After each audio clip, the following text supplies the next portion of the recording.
Now, I have built some extremely budget decks in the past. I'm talking about $1 or less, but I'm not sure if I've ever built a deck that is, well, this cheap. 24 cents. The cost of less than 1/4 is how much this deck costs. And yes, we are talking about a commander deck. Now, what in the world does this deck do, and how in the world is this possible? Well, let's jump into it to find out.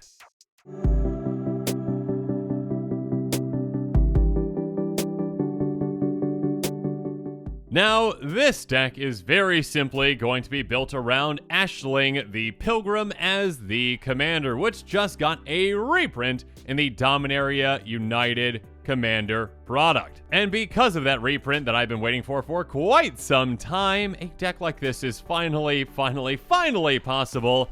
Here we go. Ashling the Pilgrim is a 1/1 elemental shaman for 1 in a red that has a very unique and interesting ability.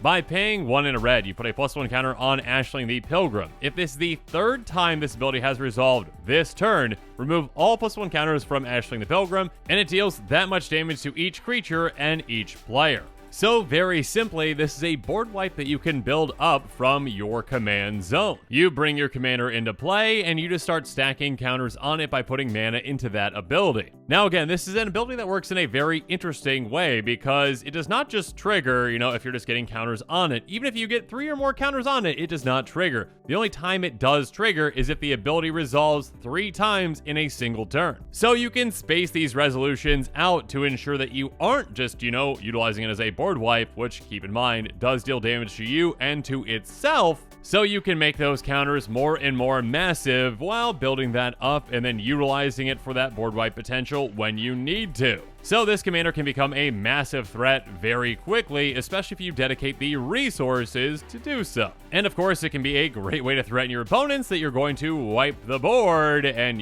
just clear things out when you need to. Now, the reason that this deck is so inexpensive, you might have already guessed, and maybe you've already heard of a deck like this one. Because simply put, the rest of the deck is, well, very simple. It's mountains. This is one of the few commanders that can actually just utilize a 99 land strategy and be somewhat effective because, you've got a board wipe in your command zone that you can just keep growing throughout the game and utilizing when you need to. And again, with this kind of a concept, it makes this, kind of a deck that is only 24 cents possible. Because, if we take a look at, Ashling the Pilgrim, exactly 24 cents at this point, so there you go. Buy Ashling. You already got the mountains? Great. I probably should mention that. If you already have the basics for this, or, if your LGS gives out basics, or if your friends have basics they can give you, this deck is literally just 24 cents, just your commander and those lands. And if you don't already have those basics, well, I tend to actually buy my basics in bulk, so you can buy basics very, very cheaply. So, of course, this can still be a very budget-friendly deck, even if you don't have those basics just yet. Now, is this the most effective deck of all time? No. But it is one that is going to do the exact same thing, essentially, and be very consistent because, well, hey, you're always going to be drawing into another mountain, right? So you never miss a land drop, and you can always just keep getting Ashling back out into play and wiping the board again and again and again. Now, I will warn you, with a deck like this that has a commander that just wants to keep wiping the board, you might want to ask your friends first if they're okay with that, because some players might not like decks, that just tend to wipe the board again and again and again. That being said, with the reprint, Ashling finally is a very, very budget-friendly card. So you can pull off a deck like this that is incredibly budget-friendly. Again, probably the most budget-friendly deck that there is at less than, a quarter, 24 cents. So pretty absurd. So if you are interested in this deck, make sure you check out that deck list link in the description below. Okay, anyways, that's it. So thanks again. Okay. You want to hear a little more than that? Not just, one commander and 99 lands that are all the same? Okay, that's understandable. Anyways, so if you want to spice up this 99 lands deck a little bit, here are some suggestions for some great lands that you can utilize with this deck, outside of those fantastic mountains. And first up, of course, is the golden pig of these lands, in my opinion. And actually, I should mention, these are all going to be budget lands I'm mentioning, of course. But the golden pig of all these lands, the number 1 card out of this 99 is Tyrite Sanctum. It's a land that can tap for 8 colors, and we can pay 4 in tap, and target legendary creature becomes a god in addition to its other types, put a +1 counter on it. So getting an extra counter on our commander is of course a great thing, but more importantly, by paying 4, we can tap and sacrifice it to put an indestructible counter on target god. So again, by activating this twice, we can essentially make our commander indestructible. And having a commander that is indestructible that can keep wiping the board is a very powerful thing.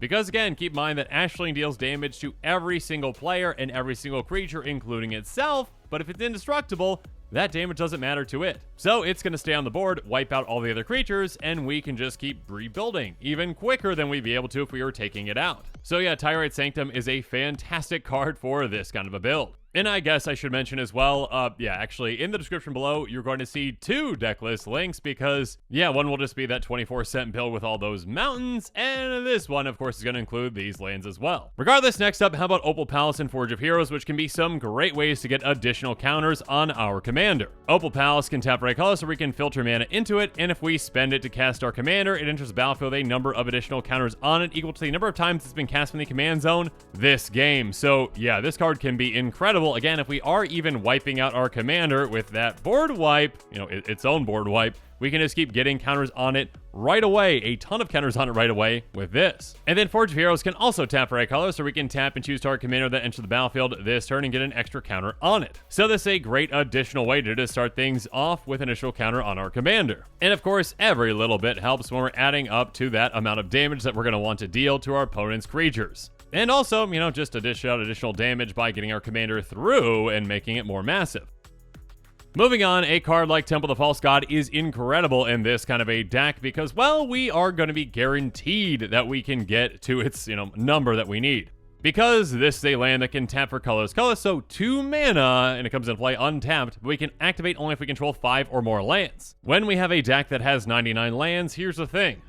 We are guaranteed to hit every single land drop because we are only drawing into lands. We literally know we are going to hit lands. So we don't need to get this out early. We can get this out on turn, 5 essentially, and then, yeah, just utilize this for 2 mana right away. Whereas in other decks that might utilize it, they can't guarantee that, but yeah, with this deck, we definitely can. Moving on, we've also got some other lands that can help us build up mana or utilize, mana quicker in other ways like Mage Ring Network, Mirror Landscape, and Dwarven Ruins. Mage Ring Network can tap for a color, so we can pay 1 and tap for a storage counter on it, and we can tap to remove any number of storage counters from it to add colors for each storage counter, remove this way. So we can build up to a big burst of mana if we need to. Whereas Mirror Landscape enters the battlefield, can tap for a color, so we can pay 2 to tap and sacrifice to get 2 basic lands that share a land type into play tapped. So this land can actually help ramp us by getting 2 mountains into play. And then Dwarven Ruins enters the battlefield, can tap for a red, or we can tap and sacrifice it to add red to our mana pool. So again, if we need a burst of mana, this can help out. Next up, we're also going to be running the Urza lands with Urza's Mine, Urza's Power Plant, and Urza's Tower, which all just basically, tap for a single mana. But if we control all of them, in total, they are tapping for 7 mana, with Urza's Mine and Urza's Power Plant tapping for 2, and Urza's Tower tapping for 3. So of course, if we can get all 3 of these in play, that can be a massive mana boost that can really help us utilize our commander's ability. Next up, again, keep in mind that we are dishing out damage with our commander to all players, including ourselves, so having some lands that can gain us some life, well, these can help out. Just, even a little bit of life can really help us out. Radiant Fountain has, when it enters the battlefield, you gain 2 life, and it can tap for a colorless. And Seraph Sanctuary says, when it enters the battlefield, you gain 1 life.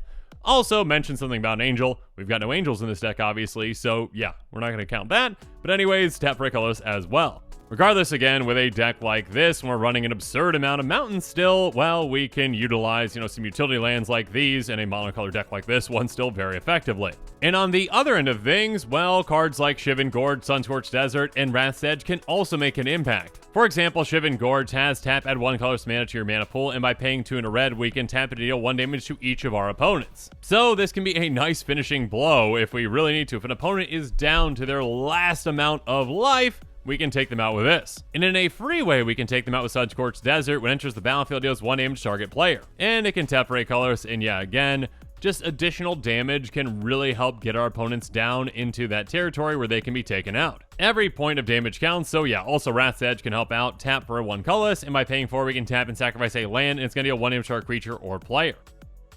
Moving on though, we can also utilize some creature lands as well, like Mishra's Factory, Mobilized District, and Dread Statuary. Mishra's Factory can tap for a color, so we can pay 1 to make it into a 2/2 assembly worker artifact creature until end of turn. Again, our commander is essentially a board wipe on a body, so we can just clear the board and dish out a lot of damage throughout the game, and yeah, when our opponent's boards are cleared, we are free to swing away at them with our lands that are not getting taken out. So next up we got Mobilized District, which has tap for a color, and by paying 4, it becomes a 3/3 citizen with vigilance until end of turn. It's still a land. And actually, this ability is going to cost us 1 to activate if we've got our commander in play. Or how about Dread Statuary, which can tap for a color, so we can pay 4 to make it into a 4/2 golem artifact creature until end of turn. It's still a land. Regardless, again, with our commander being able to wipe the board, we can get extra damage through with these. So we're also going to be running Crawling Barrens, which we can put a lot of mana into if we need to. It can tap for a color, so we can pay 4 and put 2 counters on it. Then we can have it become a 0/0 elemental creature until end of turn. It's still a land. By building up counters onto this one, well, we can utilize this to finish an opponent off once we open their board up. Or how about Carekeep, which if we really need a blocker, we can utilize this land. It can tap for a color, so we can pay 1 in a red and tap it to make a 0/1 red kobold that we can just chump block whatever we need to chump block. And speaking of chump blocking, well, Dwarven Mine can help with that as well. It enters the battlefield tapped unless we control 3 or more other mountains. And yeah, we're running a ton of mountains with this build still. So yeah, we're going to be able to meet that requirement. And then when it enters the battlefield untapped, we get a 1/1 red dwarf creature token. Basically, a mountain that comes into play untapped the vast majority of the time, and is also going to make us a 1/1 dwarf just for free. Next up, there's Castle Embreth, which enters the battlefield tapped unless we control a single mountain. So yeah, basically enters the battlefield untapped. It can tap for a red, and we can pay 1 red and tap, and creatures we control get +1/+0 until end of turn. Which can be a deciding factor again if we are attacking with creature lands, or again, some of these creature tokens that we're making, just to finish opponents off.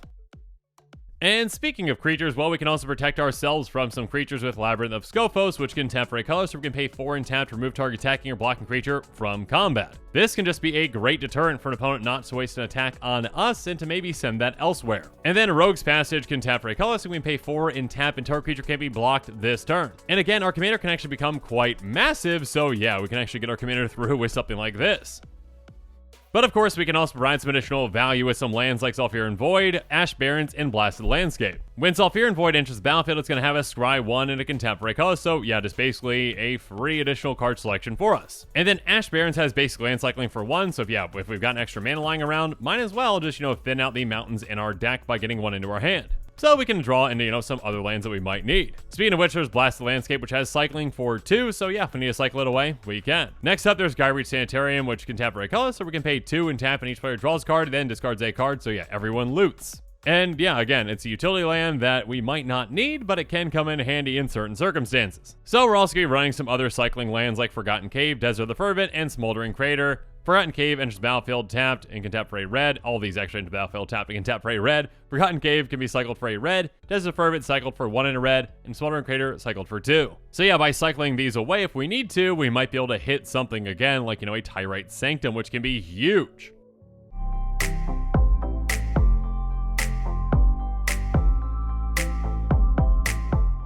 And yeah, like I mentioned earlier, in the description below, there is going to be 2 separate deck list links, one with just the mountains and one with these additional lands that I added in. So yeah, if you're looking to purchase this one, the estimated cost is just $22.48 because again, these lands are all budget friendly at less than $1. And again, Ashling itself is now less than $1 thanks to that reprint. So a very budget-friendly deck. Again, this is the kind of deck that you probably should be asking your playgroup ahead of time, though, if they are okay with it, because again, this is the type of commander that, again, the way that you are playing it and utilizing this deck, you're just going to keep wiping the board again and again and again when you need to, and some opponents, well, they don't really, appreciate you wiping the board again and again and again. But yeah, if your playgroup's okay with it, go for it. And also keep in mind with this one, yeah, the basic lands are actually included in that price, at the $22.48. If you already have those basics, extra savings for you there, just like the first one as well. And speaking of extra savings, you might be able to save even more by buying this deck on TCG Player and utilizing heavily played and damage cards, which of course need a home too.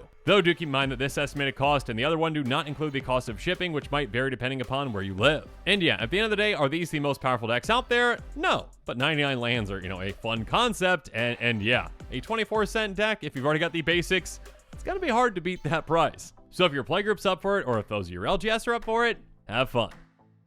And with that, the show is coming to a close, so it's my turn to hear from you. So in the comments below, let me know what your thoughts on this episode are, and as always, thanks again and have a good one. This show and episodes like this one are possible thanks to viewers like you. If you're looking for an easy way to help support this show, make sure that you like, share, and subscribe. Also, hit that bell notification icon so you don't miss any new episodes. You can also go check out our playmats and other merchandise at thecommandersquarters.com. We also have a ton of brand new t-shirt designs in stock, so make sure you check out those as well. Another easy way to support this show is with our TCG Player affiliate links. So whether you're buying a deck or individual cards, you can use this general link right here or one in the description. And the final way that you can support this show is by supporting us directly by becoming a patron. There are many benefits to being a patron, and I truly couldn't do this without all of their support.